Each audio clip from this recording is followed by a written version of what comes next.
Welcome aboard. The story begins in Gig Harbor Bay, a picturesque location in the heart of Puget Sound.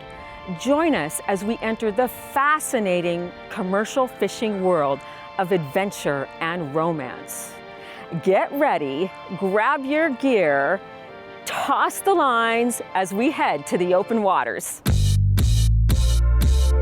Incorporated in 1946, Gig Harbor is one of the most picturesque small cities in America. The city was named by members of the Wilkes expedition who in 1840 entered the harbor in a longboat called a captain's gig. Gig Harbor has been a salmon fishing destination from time immemorial, as local tribes seasonally harvested salmon from its local streams.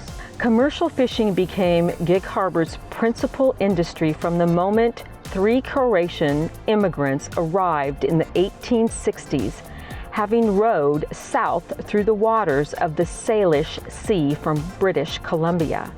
They stayed in Gig Harbor and founded the boat building and fishing traditions that still exist today.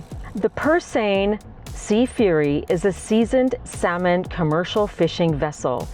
It is operated by experienced Captain Greg Larvovich and his crew. Sea Fury and all of Gig Harbor's fleet are a vital part of the fishing industry, venturing out into the waters of Alaska, Puget Sound, and the Pacific Ocean off of Washington's coast, where Gig Harbor-based vessels harvest salmon, crab, herring, and other types of seafood. So here we are today with Greg Larvovich. How did you start fishing? It started when I was 12 with my dad. 12? He threw me in a skiff and in the power skiff to tow the end of the net. I've only spent, 2 summers home since. Wow. Tell us about the Sea Fury. It was built in Bellingham by a family. There was 5 of them built, actually. There was only 2 left. And it was by the Glenovich brothers that built them. And then I bought it, and they had the Yankee boys. Yankee boy, Yankee girl. And then I bought it and renamed it to Sea Fury. So I've had it since 1990. I fished with my dad for a number of years, and then I couldn't afford to get into purse seining, so I bought a gill netter, which is a smaller operation. It's a 2-person operation. Could be done by 1 person. And then I went 1 year with a good friend of mine, and he had to fly home to go teach school, and then I did it by myself, and I didn't like it very well by myself. So I made my wife quit her job, and she fished with me for 8 years, and I gill netted for 8 years in Southeast Alaska. I think that's amazing that she fished with you for 8 years in Alaska. That's amazing.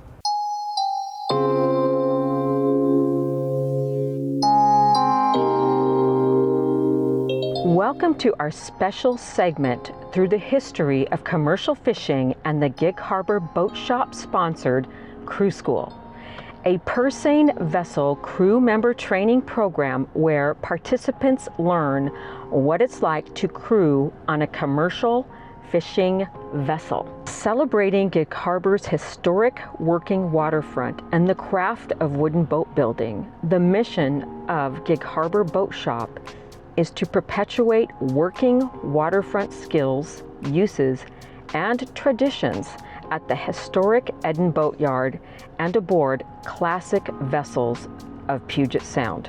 Join us and help provide our community access to hands-on boat building and repair and working waterfront activities, including Crew School.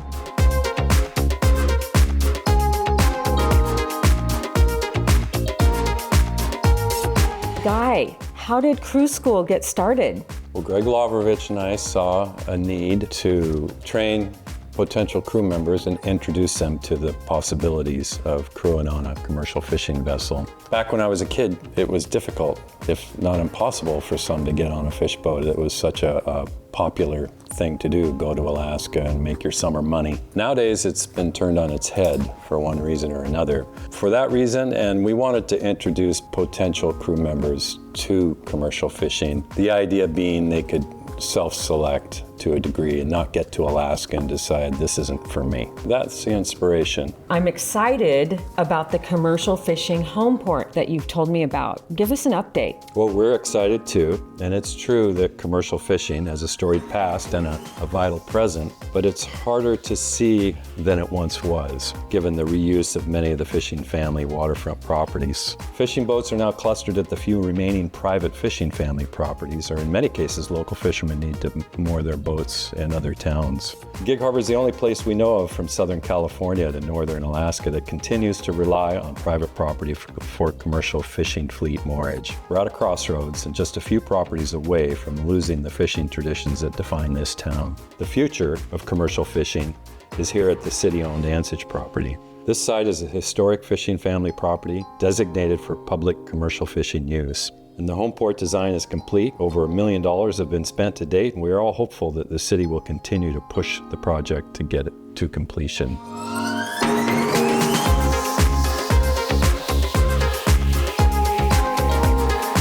Until next time, mate, thank you for joining us in this exhilarating adventure into the world of commercial fishing and the waters of South Puget Sound. I'm Julia Runyon, your hometown host, and we are living the American dream.